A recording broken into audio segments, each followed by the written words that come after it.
Whoa, cameras in place. Welcome to Black Talk. I'm your host, DJR Stewart. And tonight, in case you're wondering, it's a little chilly. Tonight's a two-layer night, so that's how I measure the weather.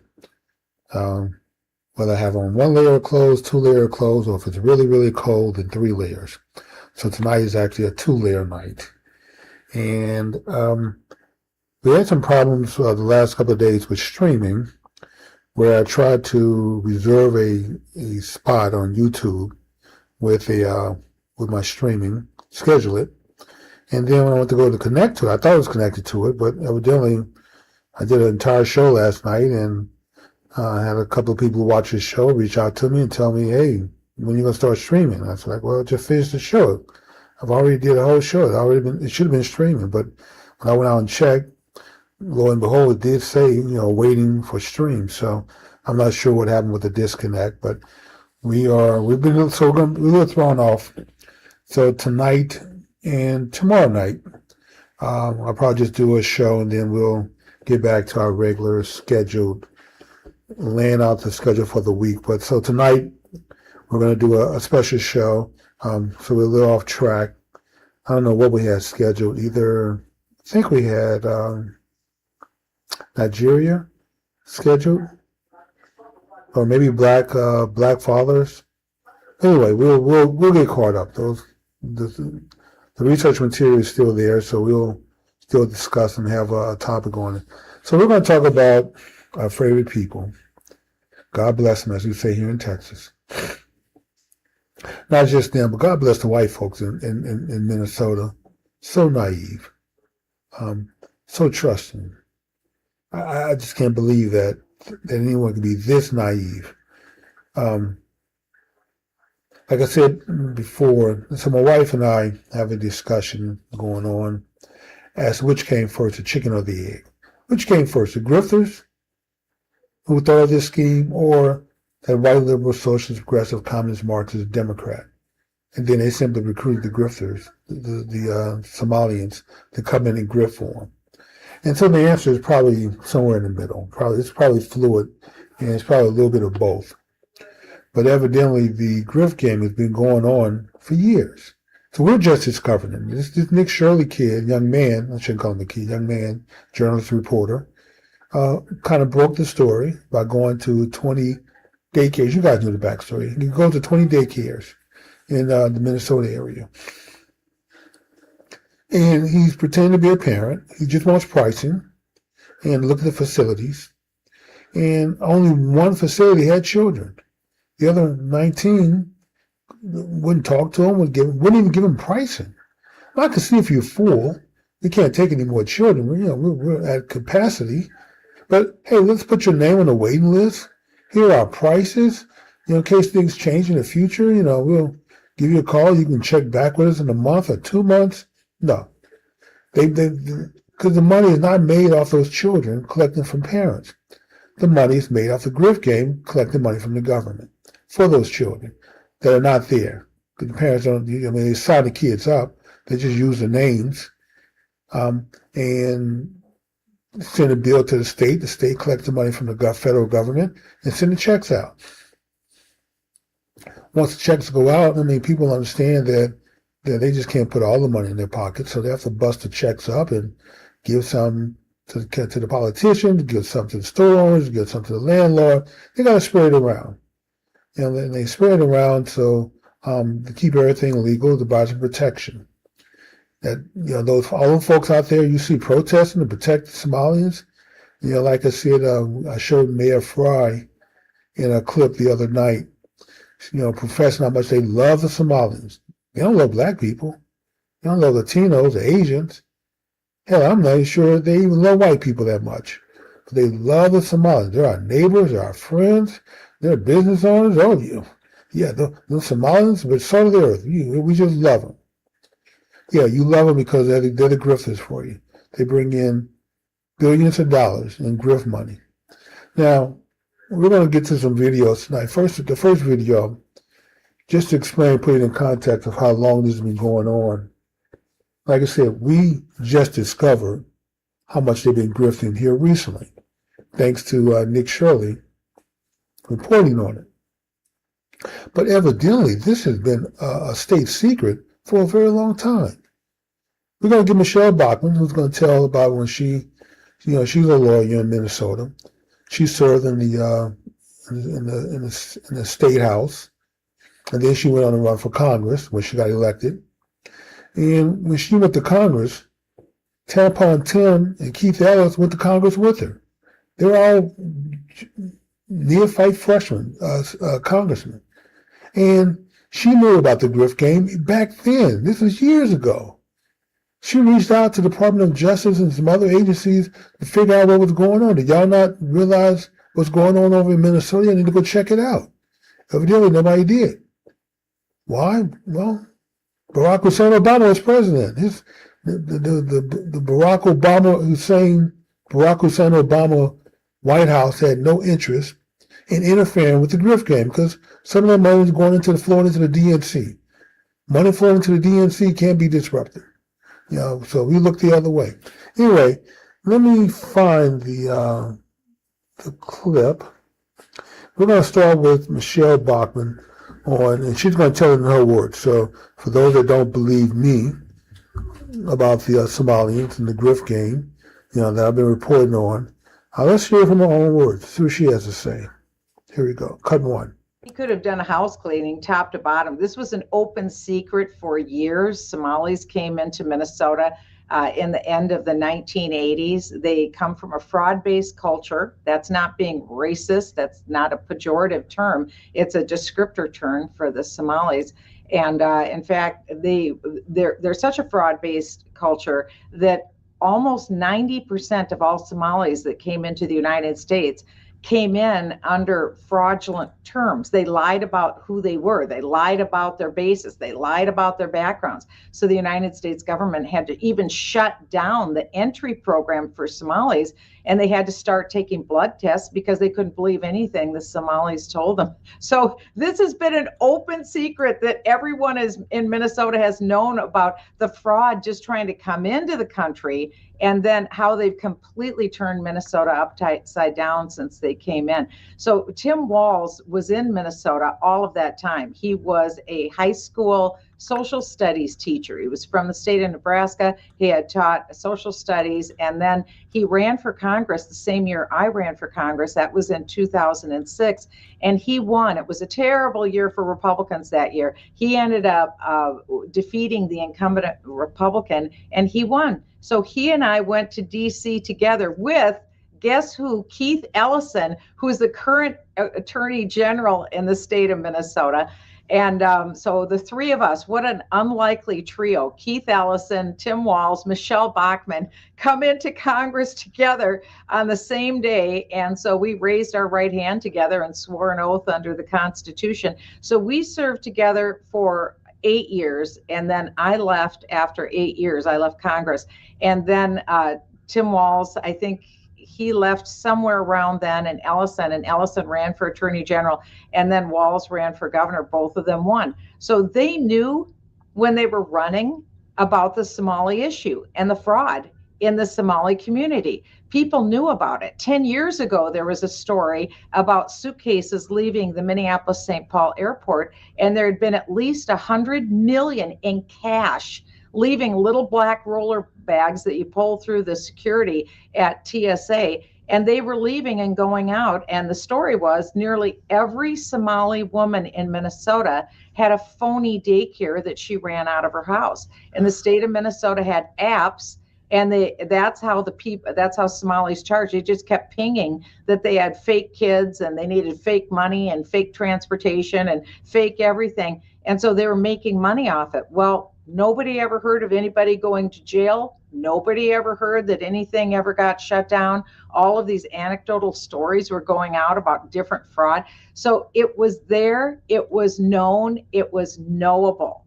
And a big part of it is that Minnesota, people don't know this, we're the #1 welfare state in the United States and have been for a long time.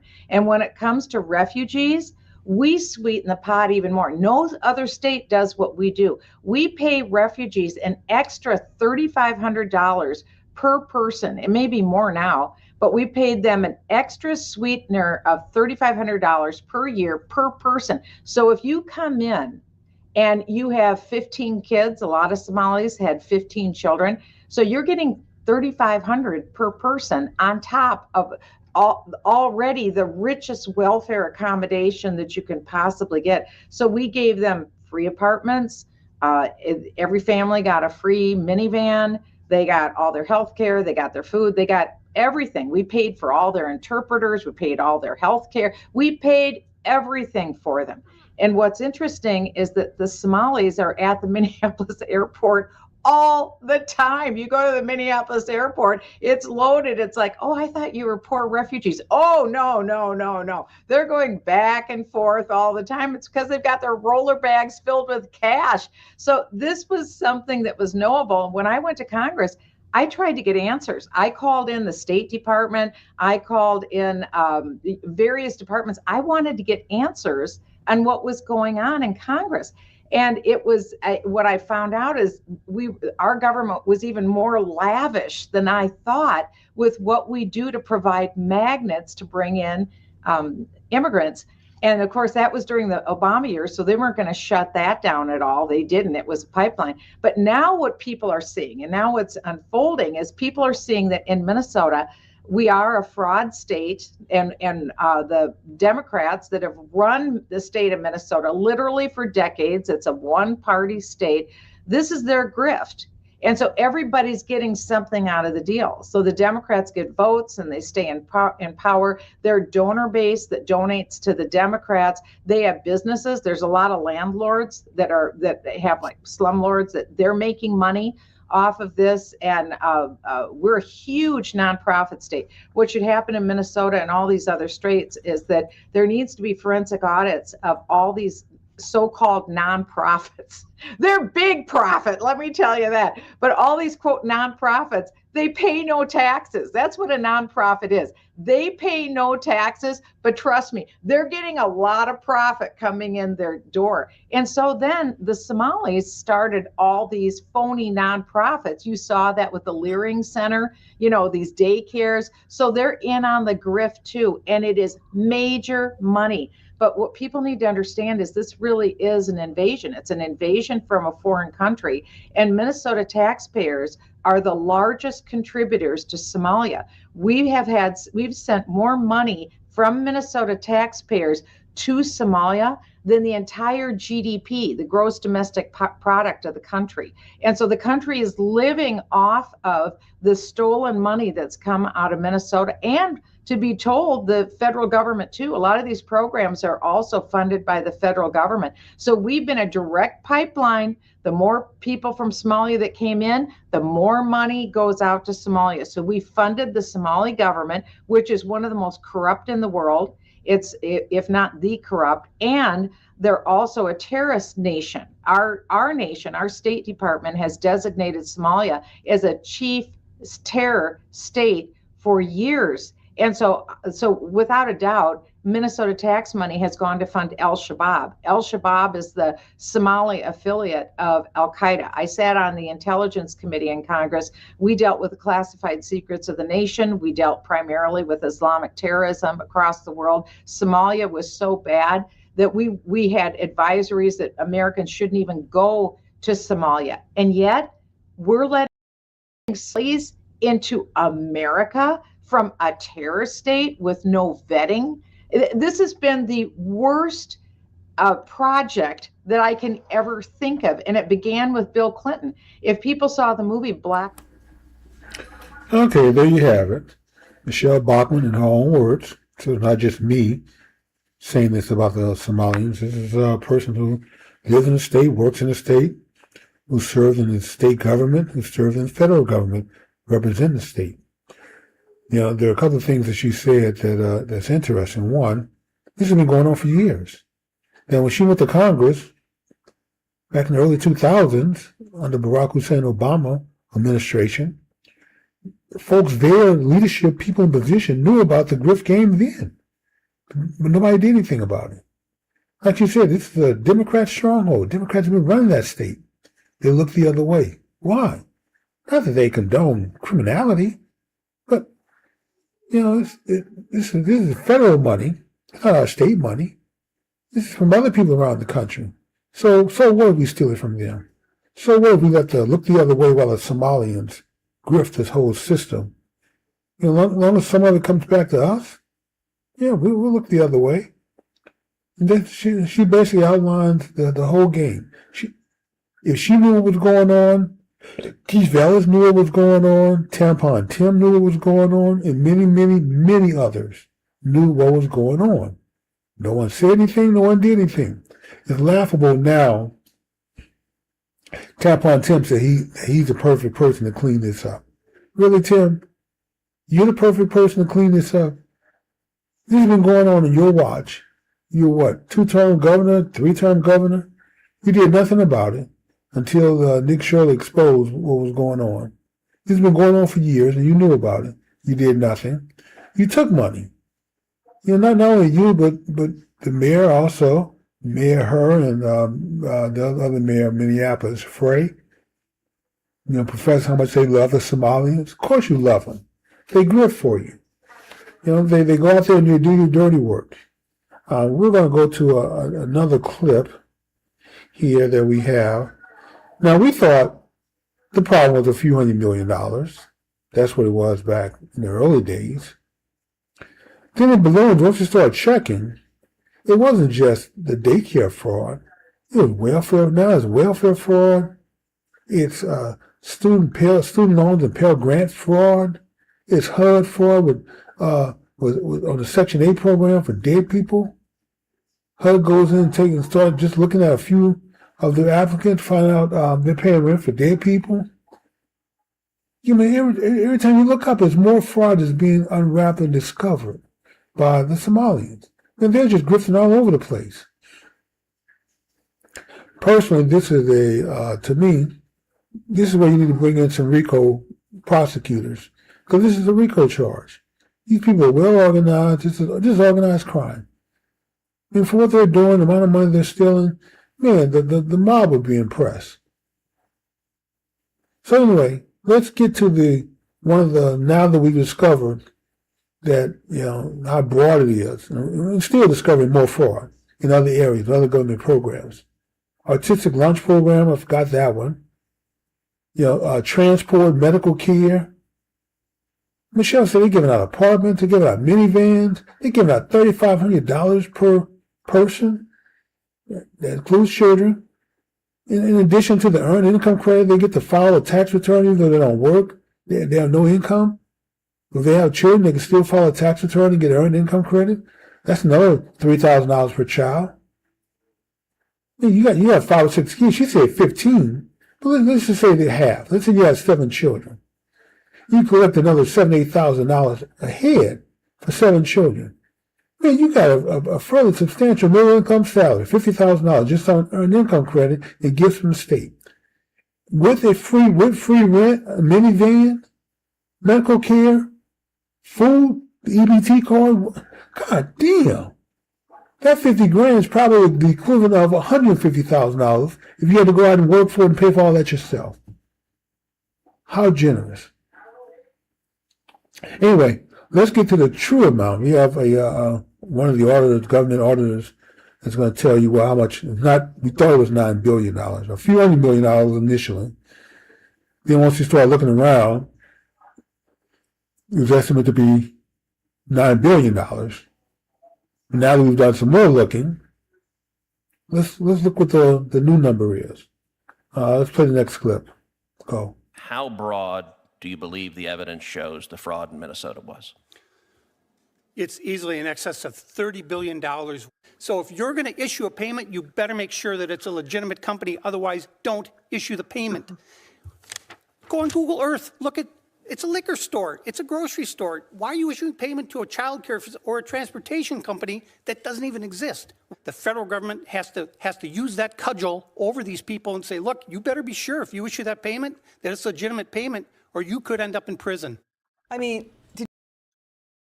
let's bring in U.S. Secretary of Veterans Affairs, Doug Collins. Secretary, $30 billion now? Because we have Minnesota Governor Tim Walz, State Attorney General Keith Ellison. They're going to testify under oath on March 4th. They claim they've got it under control, but that's more than triple the $9 billion estimate. It's now $30 billion in frauds in Minnesota? Well, if got it under control means that you've already let it all leave the barn and you locked the barn after it was already gone, then maybe that's under control. Now, in case you didn't catch that, $49 billion. The entire state budget is about $80 billion. You're talking about half of their state budget. 49. We went from a $300 million to $9 billion. And now we're talking $49 billion and counting. They're not done. It's just what they discovered so far. A lot of money. A lot of money's ended up overseas, going to terrorist groups, going back to Somalia, going back to God knows where. $49 billion in counting. So at some point, I mean, I'm thinking that the whole Minnesota Somalian story is going to die down. It's going to, they're going to lose their wind out of the sail, and they'll blow over. We'll move on to something else. But you can't move on to something else when you keep reopening the wound, when you keep finding more and more grifting activities going on. Like I said, we thought this was just about COVID initially. Some irregularities in medical billing for supplies and treatments. Then we found out it was about daycare. Okay, they're overbilling on daycare, opening up nonprofit daycare centers all over the place. It's like, y'all really have that many kids in need daycare? And they're all maxed out. 99 children they get certified for. Don't have space for them. A lot of these places only exist in office buildings. Then they share the office building. They don't have enough discipline to go out and get a different business address to put a fake nursery in. One of the videos I saw, it wasn't from Nick Shirley. No, it wasn't from Nick Shirley. Somebody else.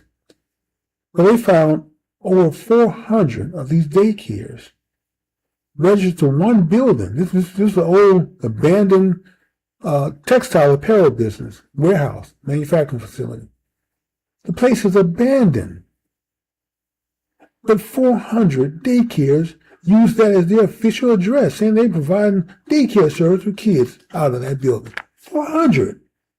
You mean tell me out of all those applicants, nobody could just drive by and take a look and say, well, let me see if you got swings, backyard, a playground for the kids to play in? Is the facility safe? Do y'all childproof the outlets? You make sure that kids can't lock themselves in a room by accident. Did anybody go by and do any kind of inspection? Nope. They're just rubber stamping. Requests come in, application approved, go out. Start billing the government. Start sending us the invoice. We'll just start paying them. And this representative, I'm not sure he was, but he makes a good point. We need to start throwing people in jail who approve these checks.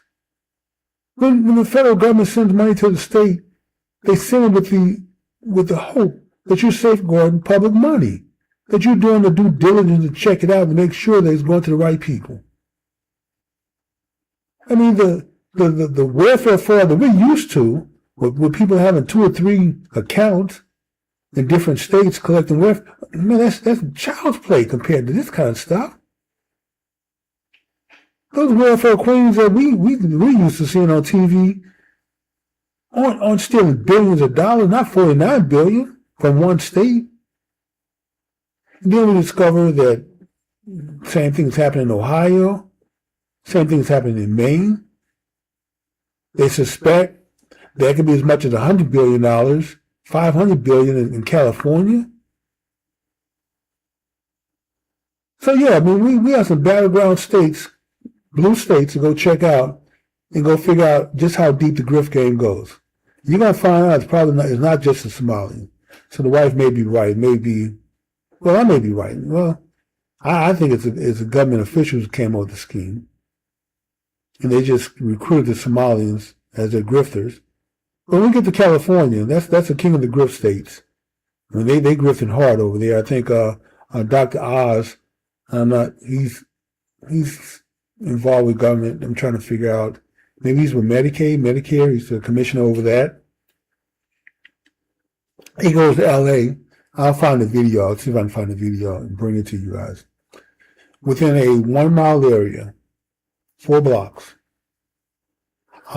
there are over 40, almost 50 hospital centers registered. Abandoned buildings, a lot of them to the same address. And they're billing Medicaid for hospice services. I'm like, really? You got that many people down in this little area? No. Best he could tell, out of almost 40 places that were registered in this area, only one of them was providing service. One. How did the rest of them even get their application approved? Through the state, through the city, through the county. They didn't be billing it. No one checked. No one does inspection on these places. That you could just apply for a daycare license or a hospice license. Now people starting to wonder, like, wait a minute, we sent billions of dollars to California for the homeless population. And they have more homeless than ever before. What do they do with the money? Trump, during his first term, when he realized how many billions of dollars we sent California for the high-speed rail that they never built, what happened to the money? He sued the guy to get the money back. Jim Crow Joe Biden ended up turning around and gave him $4 billion more dollars to start but billions of dollars just gone for high-speed rail. Billions gone to end homelessness in California. No high-speed rail, more homeless people than ever before, more poor people than ever before. What the hell y'all do with all the money that y'all suck out of the rest of us to deal with y'all problems? So California is going to be one of the next battlegrounds to go figure out what's happening with the money. So it's not just Minnesota. We're going to do one last story tonight. That actually going to give you back 30 minutes of your time. If you haven't already, please hit the like button, subscribe to the channel, spread the word, help me grow the channel. If you have any comments, stories you want me to cover, then feel free to send me a comment, and I will do my absolute best to add your story to the lineup. The last clip I'm going to show you is of Chuck E. Schumer. What a sad case. Chuck E. Schumer is fighting against something called the SAVE Act. The SAVE Act is something Republicans are pushing through Congress at the urging of Donald Trump. That basically requires you to have an ID, prove you're a citizen, some kind of ID, to register to vote. And then to show ID, to vote. So it's 2 stages. You need to prove that you're an American citizen just to register. And then when you go to vote, you need to show some kind of government ID showing that you're a legal person, American citizen, that you're legal in order to cast that vote. 95% of Republicans are for it, 71% of Democrats even for it, which is surprising. Chuck E. Schumer is against it. Chuck E. Schumer says that if we did that, somehow married women wouldn't be able to vote. Because they wouldn't be able to prove they're a citizen, because they're married now. Their last name has changed. What? Chuck E., come on. Even that has to be a stretch for you. Married women don't have ID where they can go prove they're citizens and go vote because they're married? And they can't get their driver's license changed? They can't use their old driver's license with their maiden name on it? I didn't realize married women are having such a hard time with ID. And then what does he fall back on? Oh, tired, true. Black people won't be able to vote. Why? Oh, because y'all don't have a data plan on your cell phone. You can't make it to the DMV. Y'all don't have ID. You're going to disenfranchise black folks. They won't be able to vote if they have to show an ID. I personally don't know any black people, friend, foe, family, frenemy, co-workers, who don't have ID. When folks need to go get their South Dallas Snapple, For those of you who don't know what that is, that's a 40 ounce. And the man behind the counter asks you for your ID. Somehow they have ID. To board a plane, ID. Open a bank account, ID. To work on those jobs that are legal, 2 forms of ID. 3 forms, I think. Yeah, I think 2 or 3 forms. You have to have multiple IDs when they do the verification check. You have to check off. They have columns, A, B, and C. I think you have to have 1 out of A, and you can have 2 out of B, or 1 out of B and 1 out of C. You don't have that 3 forms of ID to get employed legally. But black folks can't come up, can't make it to a DMV, and then on top of that, well, Jerry, they're poor, they can't afford it. Well, most states who have the ID laws, that you have to have an ID in order to vote, have made getting a state ID free. You just sign an affidavit saying you can't afford the $20. I don't have it. Don't want to spend it. I'm poor. They'll give it to you for free. And even with all of that, Chuck U. Schumer, we should all get together and just say, he's full of it. Chuck U. Schumer says that black people are going to be disenfranchised. He calls it Jim Crow 2.0. Now, the Democrats should know something about Jim Crow laws because they passed them all. The black codes, the pig law, they're the ones who passed them. So, yeah, so Chuck U. Schumer should know about Jim Crow laws because his party is the one that passed them. Anyway, let's get to Chuck U. Schumer and why showing an ID is going to cause married women and black folks not to be able to vote. Play the clip. So, Leader Schumer, this talk about election security has revived discussions of the SAVE Act, which you have said you oppose. Proponents of it say that it's, to have ID, you have to prove U.S. citizenship to be able to vote. Though some of the claims they make, to be clear, are overstated. We know there's not widespread election fraud. But polling does suggest, there's a new Pew Research poll, that 95% of Republicans, but also 71% of Democrats like this idea. So why do you not? It's Jim Crow 2.0. And I called it Jim Crow 2.0, and the right wing went nuts all over the internet. That's because they know it's true. What they're trying to do here is the same thing that was done in the South for decades to prevent people of color from voting. For instance, if you change, you're a woman who got married and changed your last name, you won't be able to show ID and you'll be discriminated against. If you can't find a birth certificate or a proper ID, you'll be discriminated against. This is vicious and nasty. And I said to our Republican colleagues, it will not pass the Senate. You will not get a single Democratic vote in the Senate. We're not reviving Jim Crow all over the... Okay, there you go. Chuck U. Schumer explaining how showing ID is going to disenfranchise married women, disenfranchise blacks because, the poor black folks can't get an ID. Can't make it to DMV, don't have a birth certificate. Boy, black folks are just ass out in this country. It's really sad. But that's Chuck U. Schumer in his own words, people. How black folks, and any folks, period, especially black people, how y'all put up with that damn skank-ass party, continue to vote for these Democrats? This is what they think of you. This is exactly what this is how inferior you are to them. You can't even figure out how to get an ID in this country. You can't scrape up $20 to get an ID. And even when they make it free for you, you still can't find a way to get an ID. And then married women. Oh, y'all poor things. You jump the broom, you get married, everything is going good, then you go to vote, all of a sudden you can't vote because your last name has changed.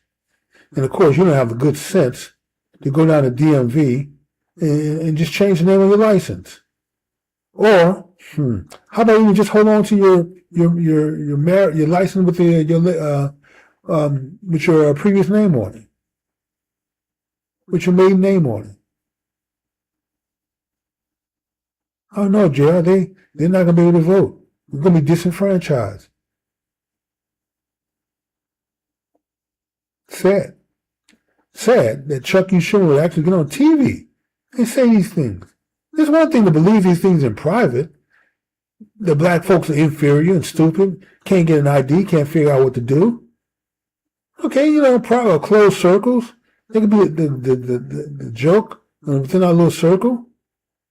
But you get on national TV. National TV and they make these statements. Well, you know what? All I can say is chuck you, Schumer. Chuck you. Schumer. That's what I think about you and your thoughts and how pathetic black people are. I hope other black folks open their eyes up. Some are. Just slowly. More and more starting to open their eyes up. That's a good thing. I didn't think it would happen in my lifetime. But it's starting to happen.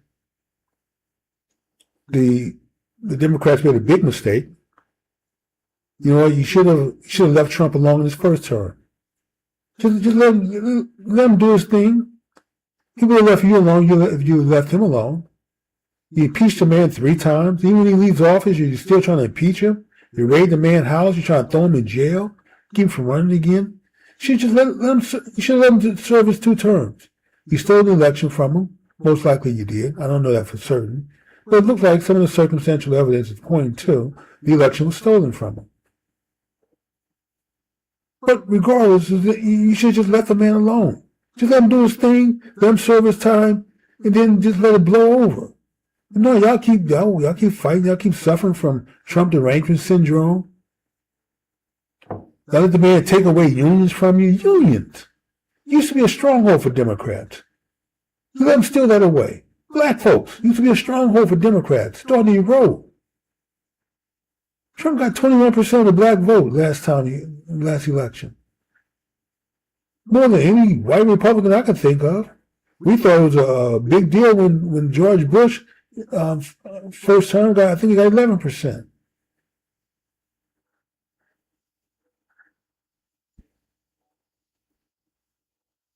Latinos stripped away a lot of their support from the Democrats. Who's left? Oh, black women are left. They're still loyal to the Democrat Party.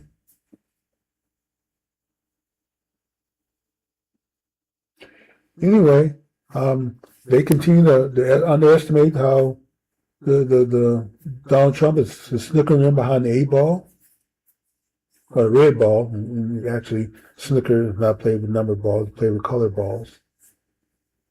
Yeah, Trump continues to snooker them behind the red ball.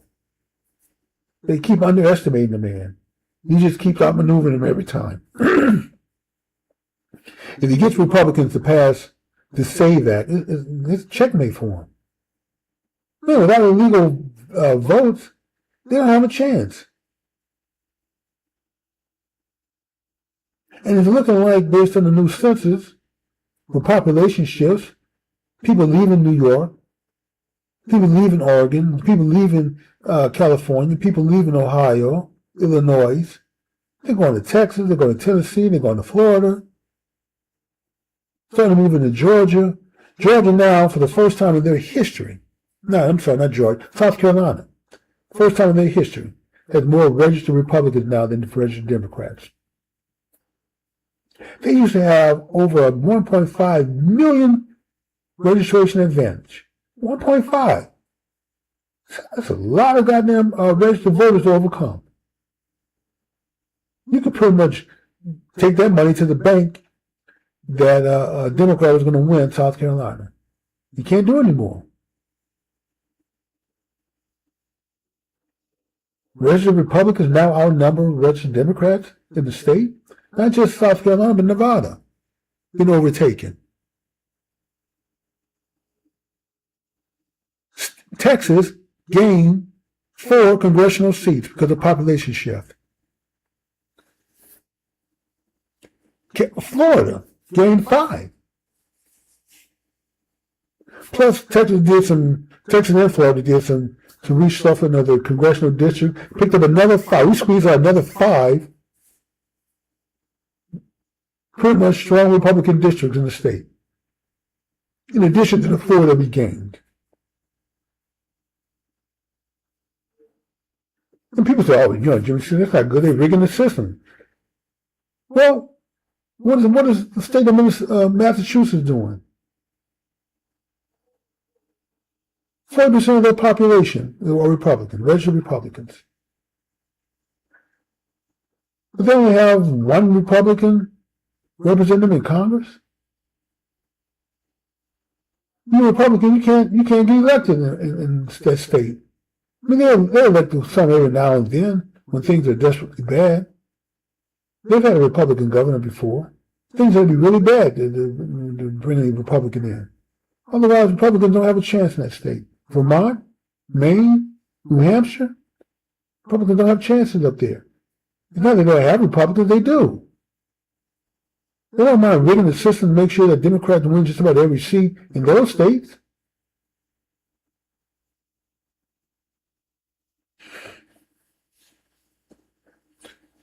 They say nothing's fair in life, especially in war and politics, love and politics, love, war, and politics. Nothing's fair. You fight to win. The Republicans are just now starting to figure out how to fight to win. And that's only because of Donald Trump is providing cover for them.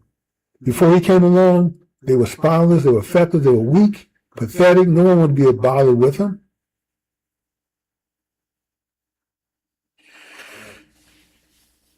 So anyway, if you haven't already, please like the show, subscribe to the channel, hit that notification bell, and then spread the word.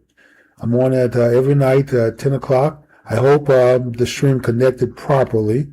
I will go check once I conclude the show to make sure it did. And just keep in mind that I have great love for everyone who's watching the show, even for those who don't watch the show. Still love for you also, because I love my my fellow Americans. I love my country. So you'll never, ever hear me say anything bad about America on this show. I'm not one of the naysayers. So I serve the country as a Marine. Hoorah. Go Devil Dogs. And did my time. Now I'm a citizen, trying to do my little piece to make the world just a little bit better by bringing you the views, news, and opinions that hopefully get you to see the world a little bit more in line, a little more synergy the way I see it. And the way I see it, I think I have a pretty good perspective and view on how things go in America. So that's my time, people. Actually, it's not my time. I'm giving you back 15 minutes, only because, I'll tell the story and I'll make it quick. A couple of days ago, I had to go to travel across 5 cities to get to the VA for some therapy, physical therapy. I go there a couple of days a week and work out. And I had to get up really, really early, only for my driver to come and be late. And anyway, my sleep patterns have been kind of thrown off ever since then. So I got a good night's sleep last night, but it just seemed like it's still not enough. So I'm hoping I go to bed early tonight, get a good night's sleep, that tomorrow I should be back on track. So keep your fingers crossed for me, guys. Happy snoozing, and I will see everyone tomorrow where we'll have another interesting lineup. We had Stephen A. Smith on the show for tomorrow. Not on the show, but to talk about Stephen A. Smith. That's been scratched. And I think tomorrow we're going to do either open mic or not open mic. We will do whatever the latest headline news is for tomorrow and cover that. Hopefully, we haven't discovered any more new fraud from the Somalians in Minnesota. Because even I am starting to get tired of having to talk about these folks. But as we discover new fraud, I just have to keep bringing it to you. But hopefully tomorrow will be we're going to declare tomorrow a fraud-free, grift-free day coverage for Minnesota and Somalia. Let's give them a break. We'll see what other interesting news there is to talk about, and we'll talk about that. Thank you very much. Happy snoozing. Happy sleeping.